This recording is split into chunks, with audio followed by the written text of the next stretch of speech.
Je voudrais vous exprimer ma gratitude pour la confiance que vous venez de placer en ma personne et à travers moi en la République du Burundi et à tout le peuple burundais.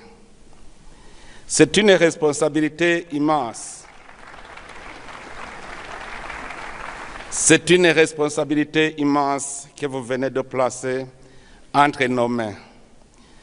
Mes émotions me poussent à me demander qui suis-je pour conduire toute l'Afrique vers sa destinée pendant cette année.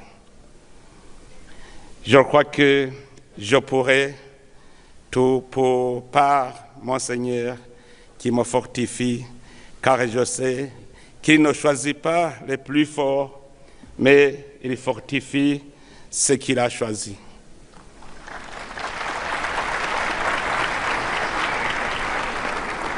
Ainsi, c'est avec un grand honneur que nous acceptons, avec humilité, le sens du devoir et le dévouement total au service de notre continent et de ses peuples dans leur diversité. Excellences, Mesdames, Messieurs, aujourd'hui, plus que les autres jours, l'honneur que vous faites au Burundi aujourd'hui est historique. Il est l'expression de la confiance placée en une nation qui a énormément souffert des retombées de la colonisation, une nation qui a connu des blessures de l'histoire africaine, mais qui a su se relever par le dialogue, la réconciliation et la volonté politique. Je tiens à vous assurer que le Burundi exercera cette présidence dans un esprit d'écoute, d'impartialité et de coopération avec tous et pour le bien de tous. Nous comptons travailler avec tous les pays, avec la Commission de l'Union africaine et avec l'ensemble de nos organes dans la recherche constante du consensus.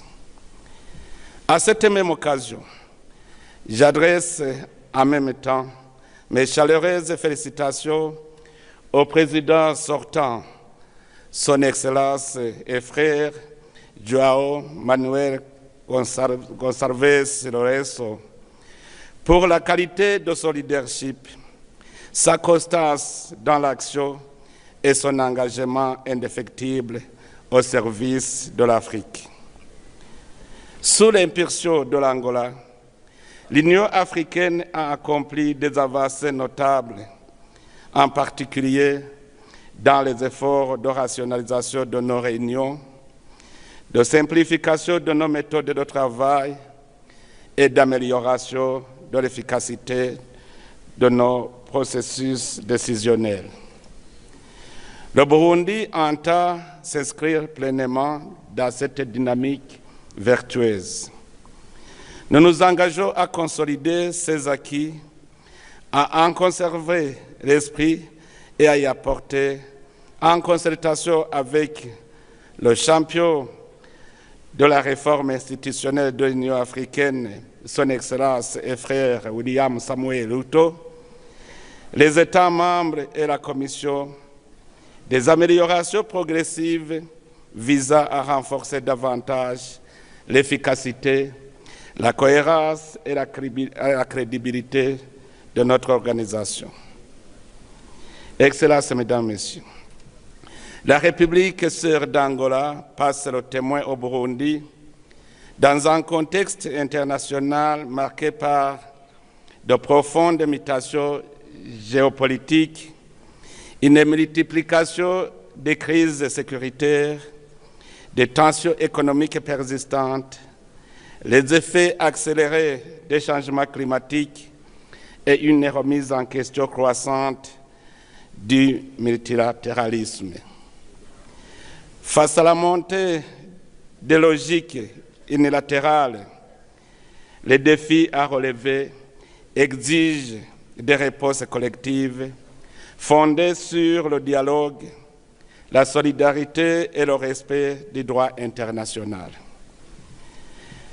Dans cet environnement complexe, le multilatéralisme demeure un pilier essentiel pour la paix, la stabilité et le développement durable. Ainsi, l'entrée de l'Union africaine au sein du G20 consacre cette dynamique et marque une reconnaissance sans précédent du rôle stratégique du continent dans la gouvernance mondiale. Excellences, Mesdames, Messieurs, sans vision, le peuple est freiné.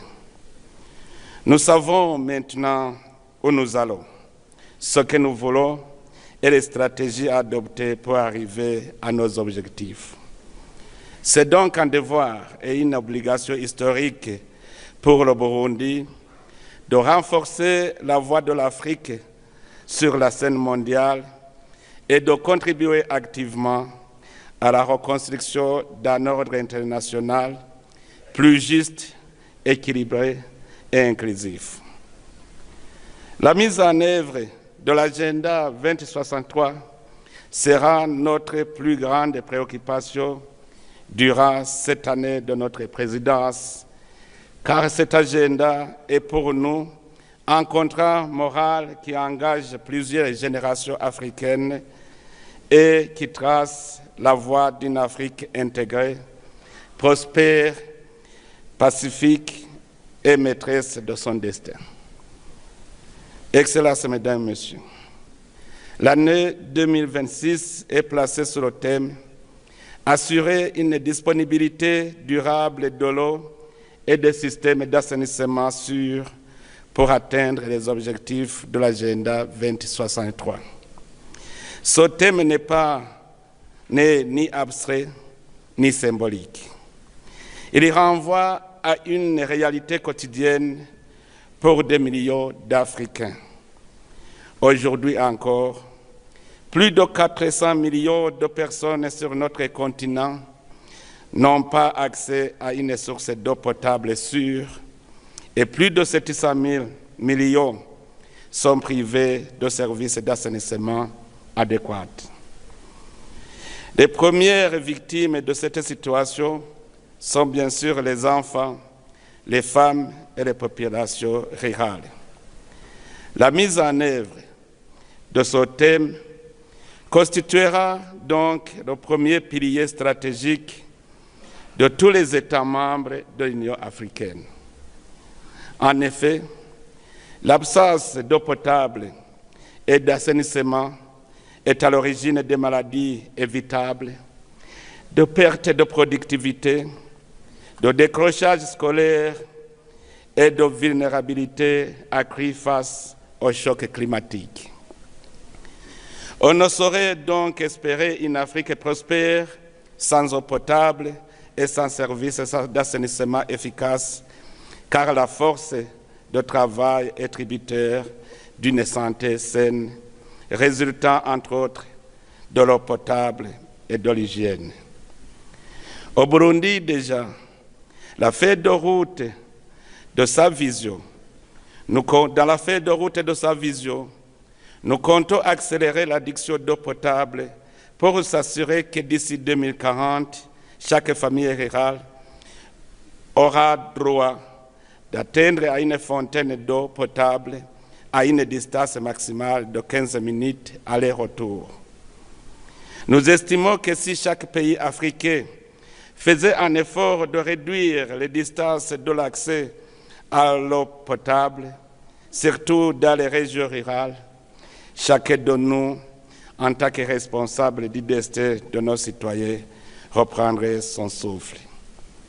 Je me réjouis que ce thème de l'année ait déjà mobilisé l'institution ministérielle sectorielle qui a adopté en septembre dernier à Dakar la vision de la politique africaine de l'eau 2063 et tient aujourd'hui une table ronde sur l'accélération de l'accès à l'eau et à l'assainissement en Afrique. J'ai hâte de recevoir son projet de décision afin que cette conférence puisse adopter et mettre en œuvre cette vision et cette politique du continent sur l'eau et l'assainissement, et m'engage à la présenter comme position commune de l'Afrique et sa contribution à la conférence des Nations Unies sur l'eau, prévue en décembre 2026 aux Émirats arabes unis, afin d'accélérer l'action mondiale en faveur de l'objectif 6 du développement durable et de placer les priorités de l'Afrique en matière d'eau au centre de l'agenda international. Nous ferons de notre mieux pour promouvoir la coopération afin de favoriser une gouvernance solidaire des bassins partagés, la mobilisation des investissements publics, privés et mixtes destinés à financer les projets liés à l'eau. Nous sensibiliserons tous ceux qui interviennent dans le secteur de l'eau à impliquer directement les communautés locales et les femmes dans la gestion des ressources afin de produire l'impact final qui est de transformer l'accès à l'eau en levier de santé, de paix et de prospérité. Excellences, Mesdames, Messieurs, la deuxième pilier de notre présidence est consacrée à la consolidation de la paix et de la sécurité, fondement indispensable de toute ambition de développement durable et d'intégration régionale et continentale. Nous le savons, Excellences, la paix est la condition essentielle de la stabilité institutionnelle, de l'investissement productif, de la cohésion sociale et de la confiance entre les peuples et les États. Je souligne ce mot paix parce que le Burundi reconnaît que le retard que le Burundi a eu dans son développement a été causé par les conflits alors qu'il avait des atouts énormes pour son développement. Il a aussi cette heureuse expérience d'une sortie de conflit par voie pacifique, du maintien de la paix une fois retrouvée. Dans notre exercice de la présidence, nous ne ménagerons aucun effort en faveur de l'initiative Faire taire les armes qui incarne l'aspiration profonde de nos peuples à vivre dans la sécurité, la dignité et l'espérance. Nous voudrions que l'Union africaine accorde une attention particulière au renforcement de la complémentarité entre l'architecture africaine de paix et de sécurité et l'architecture africaine de gouvernance dans une approche intégrée, reliant prévention des conflits, alerte précoce, diplomatie préventive, médiation, gouvernance inclusive et reconstruction post-conflit, en étroite collaboration avec les communautés économiques et régionales et les mécanismes régionaux de rétablissement de la paix. Excellences, Mesdames, Messieurs, l'expérience acquise sur notre continent démontre que la paix durable se construit à travers des processus inclusifs de dialogue permanent, de réconciliation, de renforcement de la cohésion nationale, de consolidation des institutions. Elle repose également sur la promotion d'une gouvernance participative, de la justice et du développement économique équilibré, ainsi que sur la prise en compte des facteurs structurels de fragilité, notamment la pauvreté, les inégalités persistantes, l'exclusion des jeunes et la marginalisation de certaines composantes de nos sociétés. Nous allons à nouveau recourir au dynamisme et à la bonne foi de la jeunesse, tout en associant également les femmes pour réfléchir sur une stratégie durable de prévention des conflits en Afrique. À cet effet, comme il est d'habitude chaque année, en ma qualité de champion de l'Union africaine pour l'agenda jeunesse, paix et sécurité, Je compte organiser en août 2026 à Bujumbura, capitale de la jeunesse africaine, l'un des plus grands rassemblements de la jeunesse africaine, consacré à un dialogue continental sur la jeunesse, la paix et la sécurité, qui sera couplé de manière complémentaire avec l'agenda Femmes, Paix et Sécurité. Ce forum se veut résolument intergénérationnel en favorisant des échanges ouverts et constructifs entre les jeunes, les décideurs politiques, les institutions continentales, la société civile, le monde académique et le secteur privé. L'objectif est de renforcer la compréhension mutuelle, de valoriser les expériences africaines et de formuler des recommandations opérationnelles en phase avec les réalités du terrain. À travers cette initiative, le Burundi souhaite renforcer l'appropriation par les jeunes de l'agenda africain de la paix et de la sécurité, tout en affirmant leur rôle central dans la renaissance africaine que nous appelons de nos vœux. Dans le même contexte, de la recherche de la paix et de renforcement de la solidarité africaine, il convient également d'engager une réflexion sereine et collective sur la nécessité ou pas de revoir, sur base d'une auto-évaluation de leur impact, certaines pratiques institutionnelles, dont celles relatives à la gestion des situations de la participation de certains États aux travaux de nos instances. En effet, en répondant à des principes et des cadres normatifs librement adoptés par notre organisation, notamment l'article 30 de l'acte constitutif, l'expérience a montré néanmoins que la paix durable et la stabilité se nourrissent avant tout par le maintien du dialogue, de l'écoute et de l'inclusion. En plus, le triste constat est que le rejet catégorique de ces États ne fait qu'étouffer les simples citoyens qui n'ont rien à voir avec la situation de conflit institutionnel.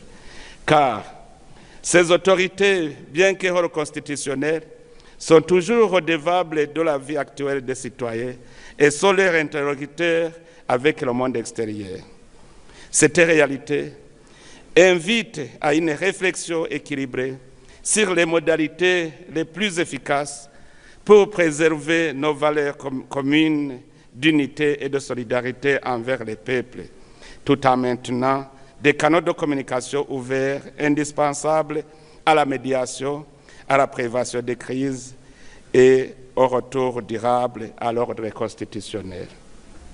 Excellences, Mesdames, Messieurs, la paix et la sécurité ne peuvent être effectives sur notre continent s'il y a encore des pays de l'Afrique qui se font frapper ou agresser sur fond d'intérêts géopolitiques ou économiques des grandes puissances. Nous souhaitons que la voix de l'Afrique s'élève pour plaider en faveur du respect du droit international, de l'intégrité territoriale de nos pays, de la souveraineté de nos États et du droit des peuples à disposer d'eux-mêmes.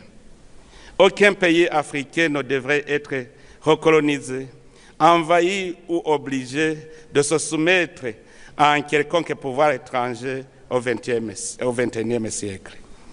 Ainsi, les valeurs humaines énoncées dans la Charte des Nations Unies devront prévaloir. Excellences, notre continent ne gagnera pas la bataille de développement tant que les balles continuent à siffler dans certaines de ces régions. La situation à l'est de la République démocratique du Congo, dans la région du Sahel, en Somalie, au Soudan, en République centrafrique, nous rappelle chaque jour. Les crises dans ces pays affectent d'une manière ou d'une autre l'ensemble du continent. Chaque conflit freine nos économies et compromet l'avenir des millions de jeunes Africains. C'est pour cela que je lance un appel à chacun de nous de soutenir les mécanismes de prévention des conflits de l'Union africaine et parler d'une seule voix pour faire taire les armes. La stabilisation durable de cette région appelle à la solidarité, à l'engagement de tous, États africains, partenaires internationaux et acteurs régionaux. La présidence burundaise de l'Union africaine continuera d'assumer pleinement son rôle de catalyseur comme l'Angola, afin que les efforts conjoints contribuent à restaurer la paix, à renforcer la résilience des populations et à ouvrir des perspectives durables de développement et de stabilité. Excellences, Mesdames, Messieurs, le troisième pilier sur lequel nous devons nous concentrer est résolument tourné vers l'avenir. Il s'inscrit dans la vision d'une renaissance africaine fondée sur l'innovation, la science, le développement des compétences et l'autonomisation des jeunes et des femmes que nous avons appelés EIRISE. En effet, les statistiques montrent que l'Afrique comptera plus de 2,5 milliards d'habitants d'ici 2050, dont une majorité de jeunes. Ce dividende démographique peut être une force ou un risque selon le choix que nous faisons aujourd'hui. Notre capacité à transformer ce potentiel démographique en moteur de croissance, de stabilité et de créativité dépendra des choix que nous faisons en matière d'éducation, de formation, de recherche scientifique et d'accès à l'emploi. Ici, je souligne l'employabilité de jeunes parce que nous observons des fuites de cerveau de l'Afrique vers les pays développés. À travers EIRISE, nous devons encourager le renforcement des systèmes éducatifs, la promotion des compétences adaptées aux besoins du marché du travail, ainsi que l'investissement dans la science, la technologie et l'innovation en tant que levier essentiel de la transformation structurelle de nos économies. Dans nos actions, l'autonomisation économique et sociale des femmes doit demeurer un axe transversal de toute action parce que nous sommes convaincus qu'aucune renaissance durable ne saurait se réaliser sans leur pleine et effective participation à tous les niveaux de la vie politique, économique et sociale. En tant que missionnaire de l'Union africaine, je compte contribuer avec mes pairs pour que les États prennent conscience du rôle des femmes et des jeunes dans le développement. L'expérience burundaise de la création des banques pour les jeunes et pour les femmes a contribué à la création d'écosystèmes favorables à l'entrepreneuriat des jeunes et des femmes, à l'accès au financement et au marché, notamment dans le cadre de la mise en œuvre de la zone de libre-échange continentale africaine. Surnommé déjà ami des jeunes, je compte faire tout mon mieux pour solliciter les jeunes lors du dialogue continental de la jeunesse à contribuer à la renaissance africaine par l'innovation et ainsi forger la souveraineté culturelle et numérique. Évidemment, cette transformation ne peut être dynamique que si elle fait interagir les acteurs économiques africains entre eux. Cette condition nous rappelle l'urgence de rendre opérationnel la ZLECAf, un instrument majeur d'industrialisation, de dynamisation du commerce intra-africain, la valorisation de nos chaînes de valeur régionales et de renforcement de la souveraineté économique du continent. Je voudrais, à cet effet, remercier tous les États membres qui ont ratifié le traité portant l'organisation de la ZLECAf parce que nous pouvons désormais lancer son opérationnalisation. Excellences, Mesdames, Messieurs, nous devons garder à l'esprit que la réalisation de notre vision commune repose sur la mise en œuvre cohérente, progressive et résolue des programmes phares de l'Union africaine qui constituent l'ossature opérationnelle de l'agenda 2063. Dans ce cadre, le développement d'infrastructures transfrontalières demeure la condition essentielle de la transformation économique, de la compétitivité de nos économies et du rapprochement effectif de nos peuples. À cet égard, notre programme s'inscrira dans la continuité du programme de développement des infrastructures en Afrique, pilier fondamental de l'intégration continentale visant à relier nos États par des réseaux modernes de transport, d'énergie, d'eau et de télécommunications. On ne pourrait se passer de souligner l'essentiel qui est la quête permanente de la sécurité alimentaire et sanitaire, deux piliers indissociables du développement humain. Ainsi, le programme détaillé de développement de l'agriculture en Afrique, socle de notre sécurité alimentaire, de la création d'emplois et de la résilience de nos économies face aux effets du changement climatique demeure très important. Au Burundi, l'agriculture reste le principal moyen de subsistance de la grande majorité de la population. Cette réalité nous a imposé à placer l'agriculture, la nutrition et la santé publique au cœur de nos politiques nationales. Cette expérience est guidée par une conviction devenue le socle de notre action publique. Chaque bouche doit avoir à manger et chaque poche de l'argent.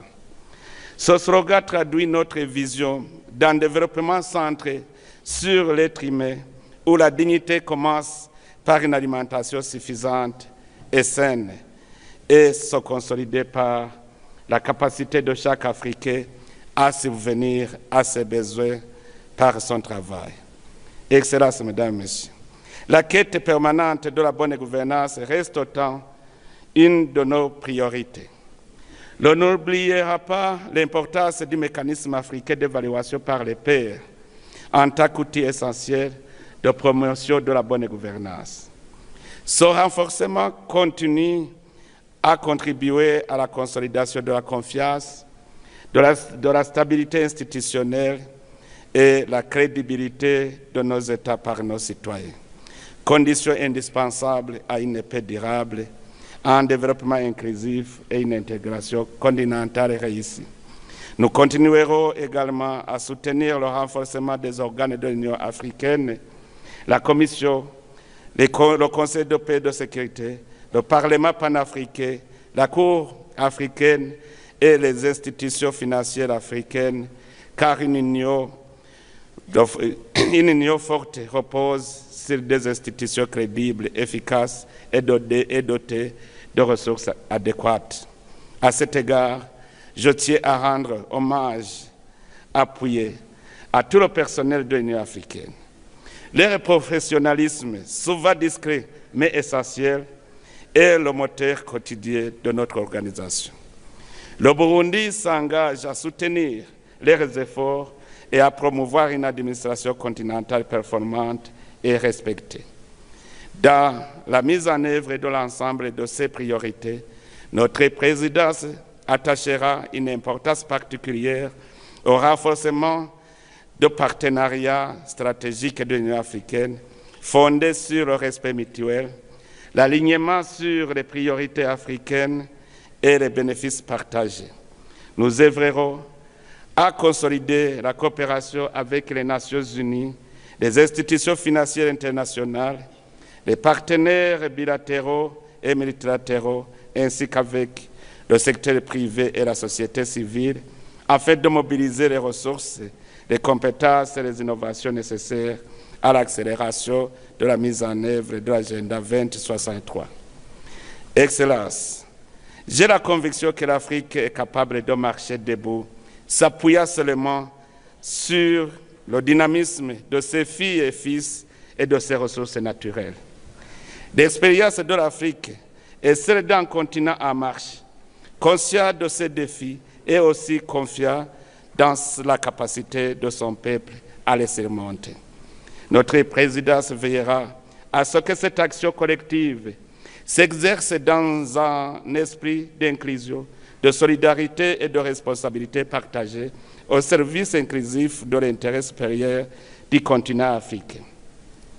Excellences, Mesdames, Messieurs les chefs d'État et de gouvernement, permettez-moi pour conclure d'adresser un hommage particulier à son Excellence Antonio Guterres, secrétaire général des Nations Unies, dont le mandat arrive à son terme. Tout au long de ces années, il a incarné avec constance les valeurs du multilatéralisme, du dialogue et de la solidarité internationale dans un contexte mondial marqué par des crises multiples et des défis sans précédent.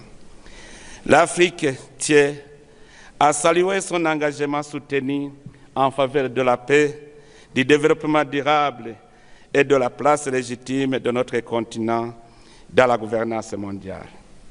Son écoute attentive des priorités africaines, son soutien aux efforts de l'Union africaine et sa foi dans les solutions collectives resteront une source d'inspiration durable.